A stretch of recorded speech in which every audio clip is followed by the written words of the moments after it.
हाय Vikrant. Hello. आज क्या हो रहा है यहाँ पर? आज होली का त्यौहार है। Happy Holi to happy Holi. आपको भी हैप्पी होली आपको भी। तो हमने सोचा कि होली के लिए सब इकट्ठे हो जाएंगे और प्रीमियर के साथ मिलेंगे, मीट एंड ग्रीट करेंगे and we will listen to the premier's plan for the future of Alberta. awesome। तो ये पॉलिश कनेडियन कल्चरल सेंटर में हाँ जी। आयोजित किया जा रहा है और साथ ही साथ आई थिंक हम अपने जो व्यूअर्स उन्हें बता दें कि अगस्त जो है Hindu heritage month, last year इसको जब रिकग्नाइज किया गया, तो how do you feel about that? Very proud about that. There are hundreds and thousands of Hindus across Canada, and in Alberta, this is the first time, the first premier ever in the history of Canada who recognized the contribution and obviously the long history Hinduism has.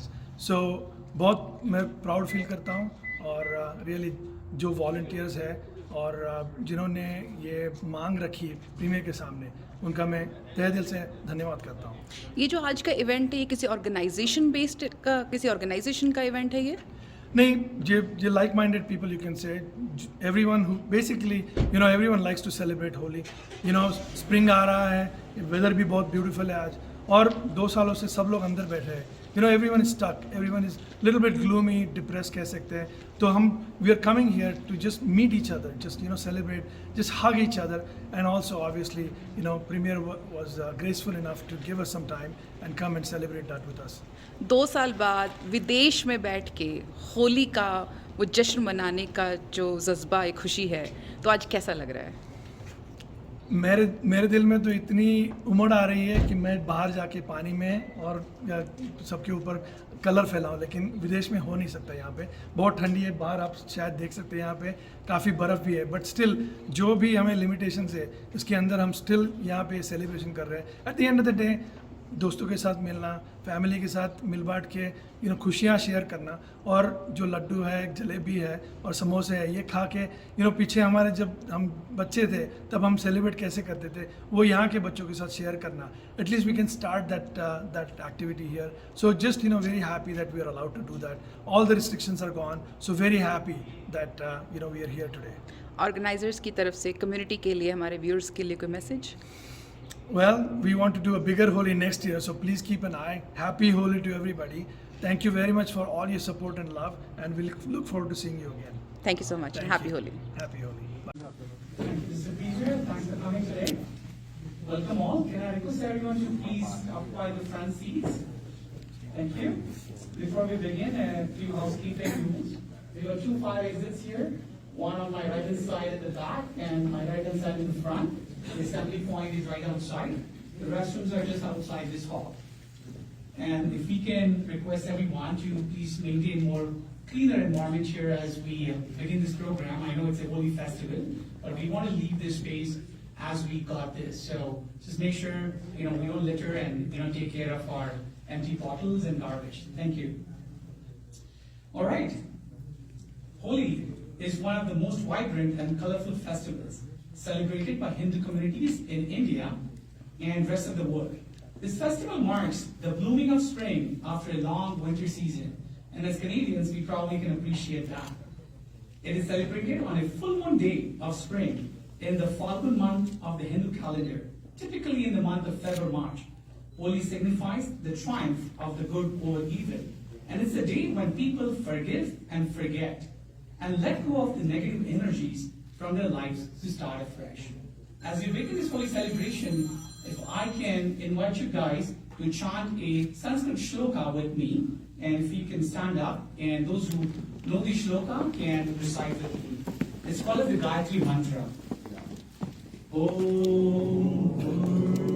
Purvasvaha Tasya Viturvarenyam Bhargo Devasya Dhimahi Dhiyo Yo Nah Prachodayat. Thank you. Now can I invite Honorable Premier Mr. Jason Kenney to please come up to the stage. Thank you, sir.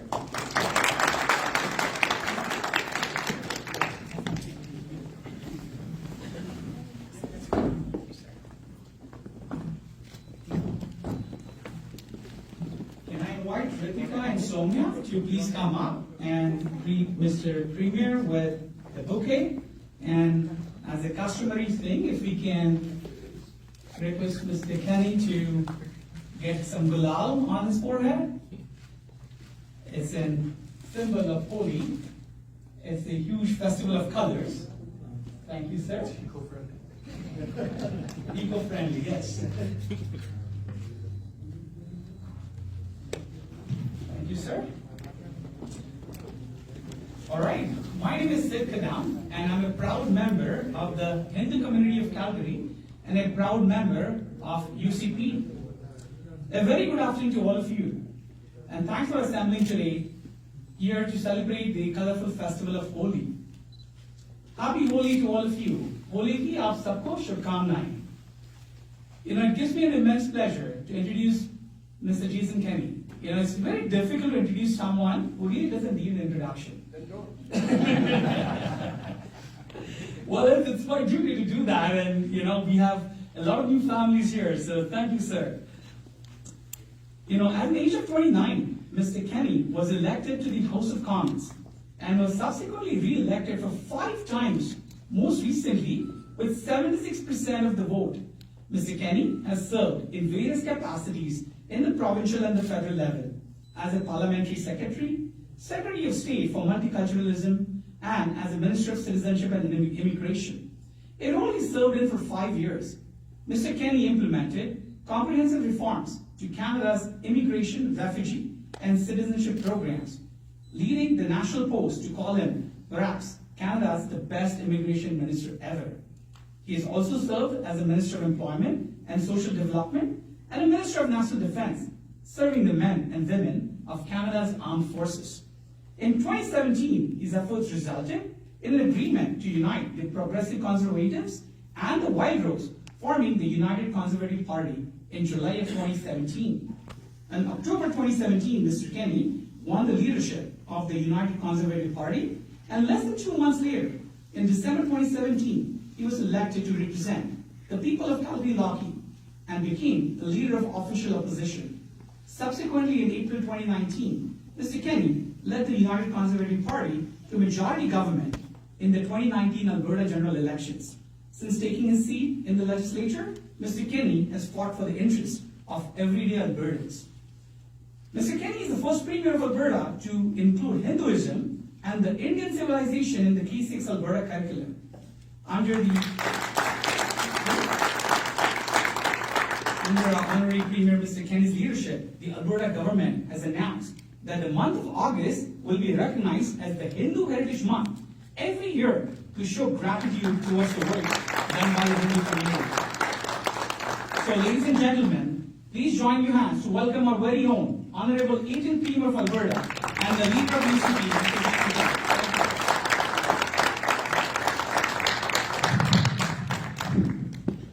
Thank you so much, Sid. Namaste.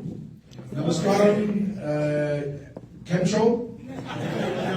There are some Gujaratis here? Yes. All right. Thank you so much.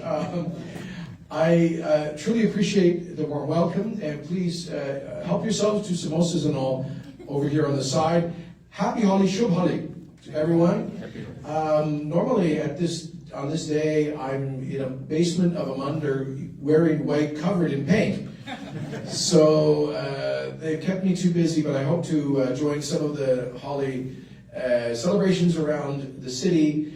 And I know how important this is as a joyful moment in the life of Hindus, and I'm always honored to participate in it. In fact, I posted a great picture last night wishing people a happy Holi with my paint smeared in face, and my face is smeared with paint. And some of the Goras couldn't understand what that was all about. We still have to educate people in the multicultural society, right?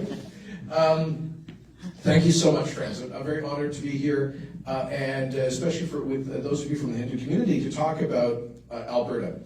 I begin by a word of esteem for your community and all that you are doing to help us build a prosperous country.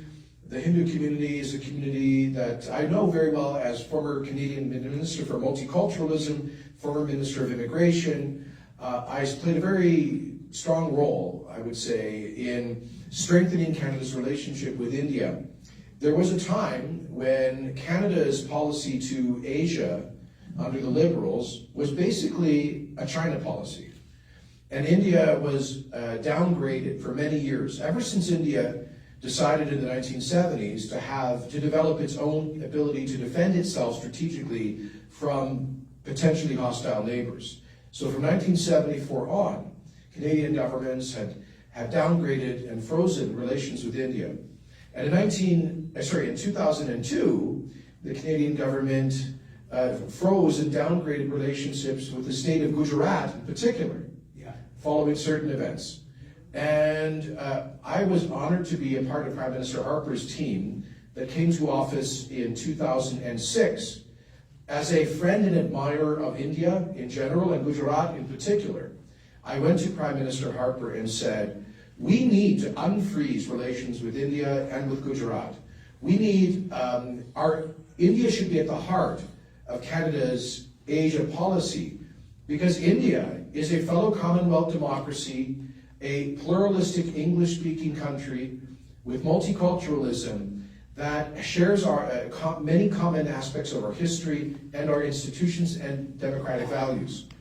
And I said in particular, we should form close bonds with the state of Gujarat. I explained to Stephen Harper that Gujarat is basically India's version of Alberta, minus the oil. By which I meant, yes, I think that's a compliment, please. By which I meant that Gujarat is the beating heart of free enterprise, of business, hardworking business people, and the strongest part of the Indian economy. I also explained to Stephen Harper that Gujarat had this remarkable leader who, for some reason, was being attacked on the international stage, named Chief Minister Narendra Modi ji. And I persuaded Prime Minister Harper that we should take a whole of India approach, not just approach based on one province, one state, but all of India, and engage Gujarat. And so I worked with the Minister of Foreign Affairs, Minister of Trade, and as the Minister of Immigration, we opened offices in Chennai, Bangalore, Hyderabad. We doubled our presence in Mumbai. We opened an office in Kolkata. And then in 2008, Prime Minister deployed me to open a Canadian trade promotion office in Ahmedabad, Gujarat. And that's where I first met CM Modi ji. And we developed a very good and friendly relationship right from the beginning, because he was so appreciative. I was the first minister of a G7 country to come and visit Gujarat since 2002. And he said, I will never forget this gesture of friendship. And then we co-sponsored his Vibrant Gujarat Summit in Gandhinagar twice. I've been there, I think, 3-4 times now to Gujarat. I had the honor of going to the Swami Narayan BAPS Ashkardam Mandir in Gandhinagar, but also to see the amazing infrastructure of Gujarat's economy in Jamnagar. Honorable Prasad Panditji he helped to build that as a major project engineer. He's now Alberta's Minister of Infrastructure. And Panditji took me there so I could actually see the world's largest oil refinery. Now, did any of you ever work at that refinery? Okay, there you are. So I don't need to tell you guys this, but I must confess, I had a certain preconception. I imagined this would be a big, dirty, the environment might be and a nirvana, somebody says. And then Panditji told me that the mangoes grown there by the Ambanis are sold at Harrods in London. And I thought, first of all, the Gucci's will make money out of anything. and secondly, this is amazing. In Indian harmony between nature and progress, between tradition and science. And then I really saw that harmony when they took me into the control room. And it was like, and some of you know what I'm talking about. It's like 2 rooms this size, bigger even. And looks like a NASA space center, right? And they showed me all the amazing technology, the computer technology and all. And then they said, this is the most important thing.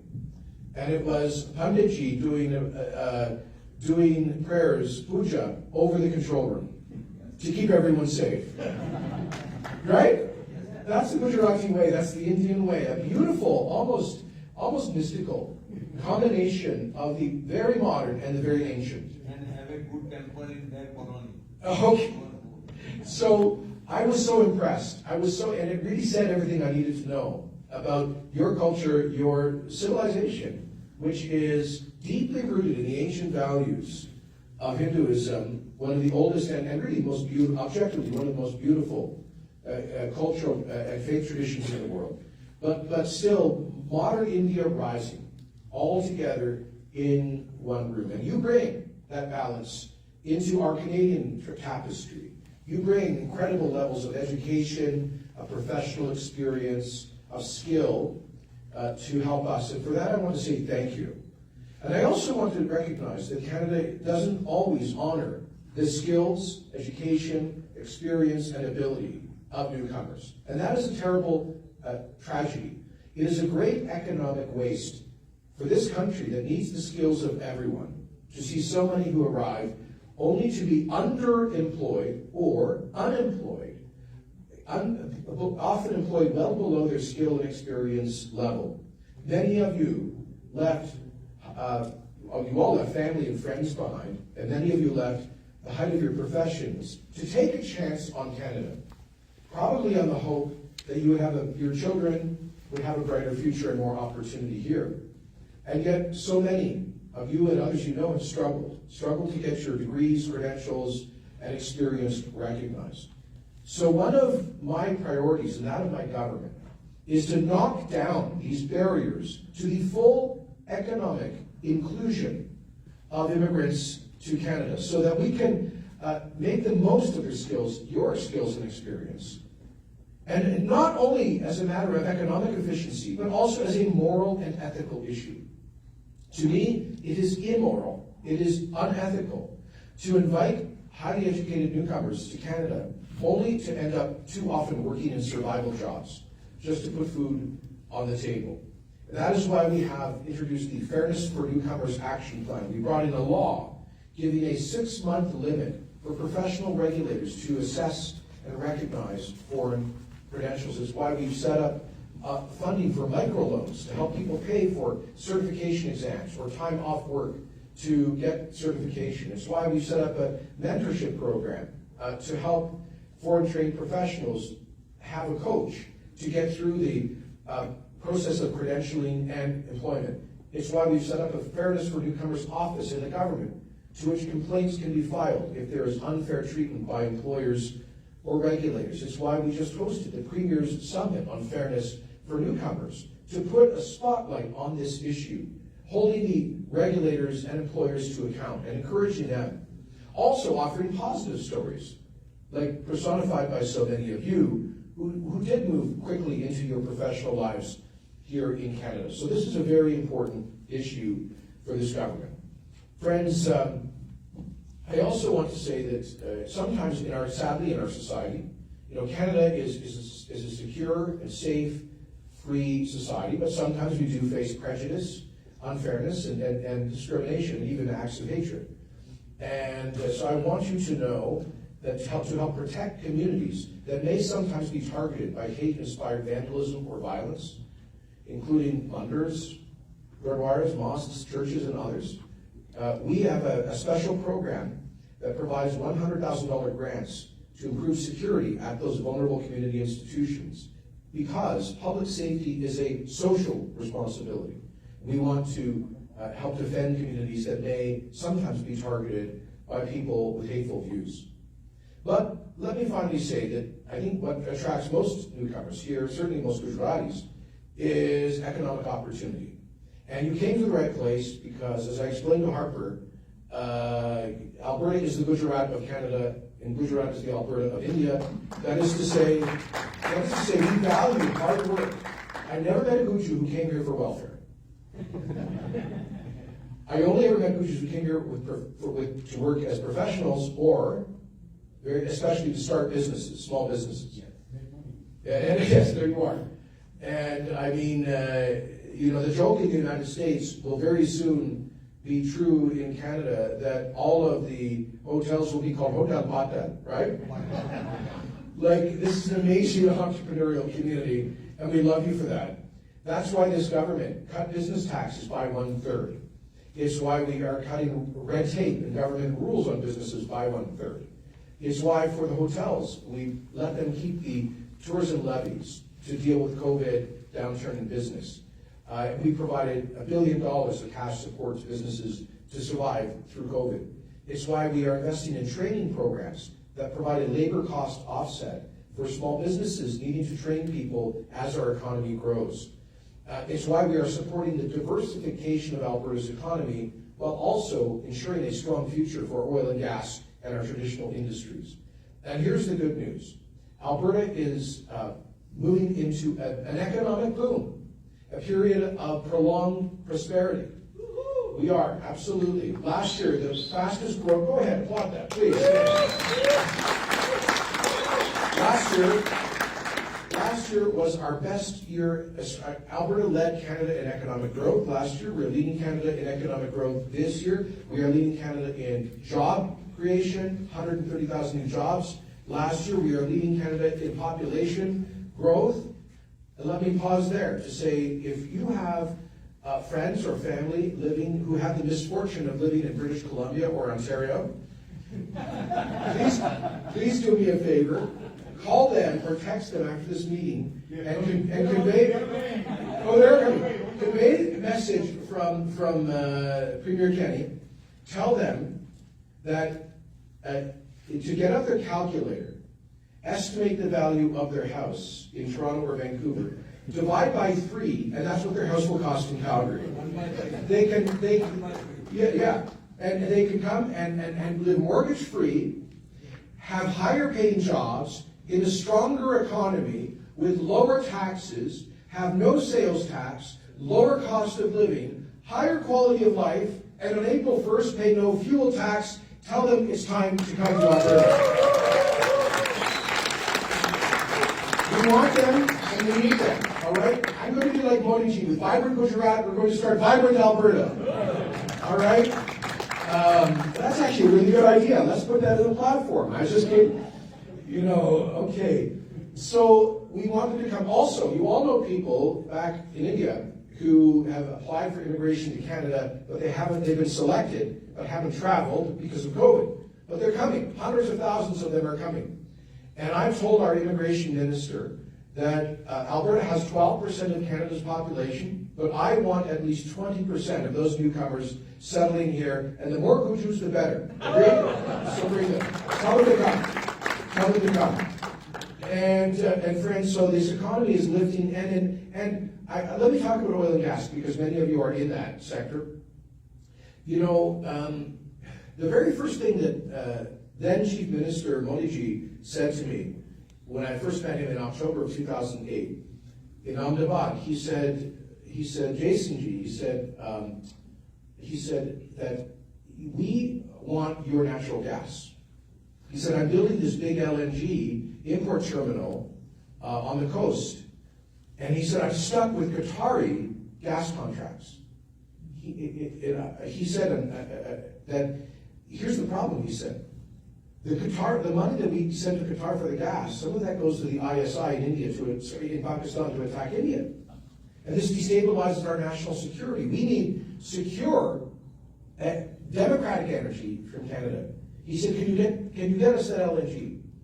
I said, Chief Minister, we'll do everything we can. But unfortunately, we've had governments in Canada, Mr. Trudeau's, Ms. Notley's, and others, that have impeded pipelines, and so we still do not have a West Coast LNG pipeline to displace Qatari gas. We still do not have enough infrastructure to displace Russian, Saudi, Iranian, and Venezuelan dictator oil. It's clear now with the invasion of Ukraine that the world needs more responsibly produced Alberta energy, and that's why we need an Alberta government that will relentlessly fight for those infrastructure, those pipelines, and that infrastructure. And by the way, just this week I was speaking to the chairman of the Senate Energy Committee in Washington, D.C. He's invited me to go down and testify before the U.S. Senate on the need to build Keystone XL, or another major pipeline, to the United States. So they are paying attention. So the oil and gas is taking off these strong prices. We, last month, produced and shipped more than ever before, and we are projected to do, this year will be a record year for oil and gas. But it's also a record year last year for Alberta manufacturing, Alberta agriculture, Alberta forestry, Alberta high tech. And a lot of Hoosiers are in that digital innovation tech sector. We landed the $4.3 billion Amazon Web Services project, the largest tech investment in Canadian history. We have twice as many tech companies operating here now as when our government came to office 3 years ago. None of this by accident. Policies like our Innovation Employment Grant have helped to leverage this, our investment promotion efforts, and so much more to come. Last year was the best year ever in film and television, and I could go on. The point is that Alberta is rising, and it's exciting to see, because we have a sensible pro-business government. But the party I lead, and therefore the government I lead, are being challenged on April the 9th. In a leadership review vote, this is something we do periodically in Canadian political parties, and that's fine. I like democratic accountability. But I must be blunt with you. We have some people who are kind of on the extreme end of Alberta politics. Some of whom dislike me because I welcomed 1.3 million permanent residents to Canada as Minister of Immigration.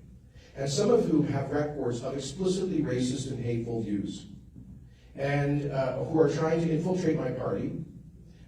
These are people that we would not, some of them we would not permit to be candidates for us because they had expressed hateful, bigoted, or racist views about immigrants and certain faith and cultural communities. When they hear that we have, for example, these are people who don't like the fact that we have school choice. We have worked closely with the community to ensure that the curriculum includes meaningful content on the Hindu faith and civilization. And we have faith-based schools, including independent schools. And I welcome and invite the community to come forward with the potential Hindu independent schools that we will support in Alberta. That's because we believe in diversity. We believe in pluralism, and some people don't. I therefore urge your support for us to maintain a stable, mainstream, center-right, conservative government that is in touch with the values of your community and defends the pluralism and diversity of our province. I'll just close with two funny stories, or two stories, a funny one and then a serious one. The funny story is, I once asked Modi ji, I was traveling with him on his visit to Canada in 2015, and I was flying with him out to on his Air India 747 from Toronto to Vancouver. And we were sitting next to each other, and I said to him, Narendra ji, how do you run the largest democracy in the world with over 1 billion people, hundreds of languages, every religion on the face of the earth, and you only do 4 hours of sleep a night? And he looked at me, he said, Jason, he said, every morning I wake up at 4 a.m. and I do 2 hours of yogic meditation. And he looked at me and said, you should do the same thing. I was even fatter then. I said, Narendra, no one wants to see me wear yoga pants, I assure you. But whenever I see him, he reminds me I should start yogic meditation.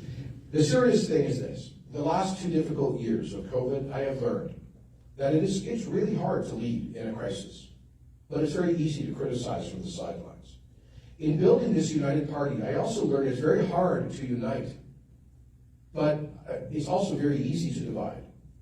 And I've learned, as we turn this economy around, it's hard to build up, but it's quite easy to tear things down. Those are the choices we have in this party and province in April. Do we unite, lead, and build into a prosperous future? I believe with your community that we can and we will. Thank you and God bless.